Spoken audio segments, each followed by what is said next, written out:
کلام مقدس میں سے ہمارے لیے آج کی تلاوت پیدائش کی کتاب اس کا 8واں باب اس کی پہلی آیت سے۔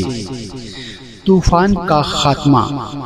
پھر خدا نے نوح کو اور کل جانداروں اور کل چوپایوں کو جو اس کے ساتھ کشتی میں تھے یاد کیا،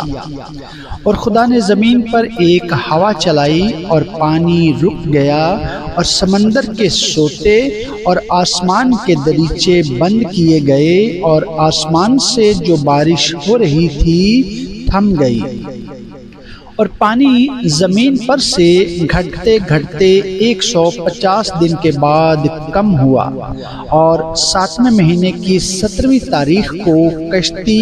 ارارات کے پہاڑوں پر ٹک گئی، اور پانی 10ویں مہینے تک برابر گھٹتا رہا،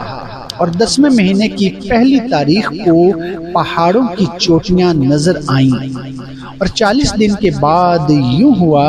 کہ نوح نے کشتی کی کھڑکی جو اس نے بنائی تھی کھولی، اور اس نے ایک کوے کو اڑا دیا، سو وہ نکلا، اور جب تک کہ زمین پر سے پانی سوکھ نہ گیا ادھر ادھر پھرتا رہا۔ پھر اس نے ایک کبوتری اپنے پاس سے اڑا دی تاکہ دیکھے کہ زمین پر پانی گھٹا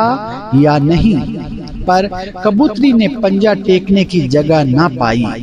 اور اس کے پاس کشتی کو لوٹ آئی کیونکہ تمام روئے زمین پر پانی تھا۔ تب اس نے ہاتھ بڑھا کر اسے لے لیا اور اپنے پاس کشتی میں رکھا،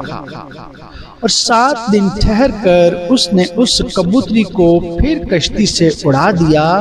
اور وہ کبوتری شام کے وقت اس کے پاس لوٹ آئی، اور دیکھا تو زیتون کی ایک تازہ پتی اس کی چونچ میں تھی۔ تب نوح نے معلوم کیا کہ پانی زمین پر سے کم ہو گیا، تب وہ 7 دن اور ٹھہرا،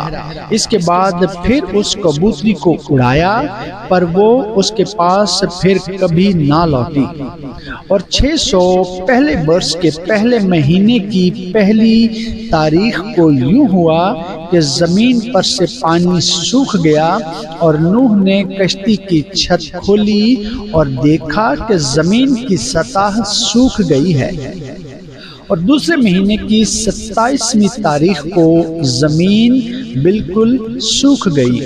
تب خدا نے نوح سے کہا کہ کشتی سے باہر نکل آ، تو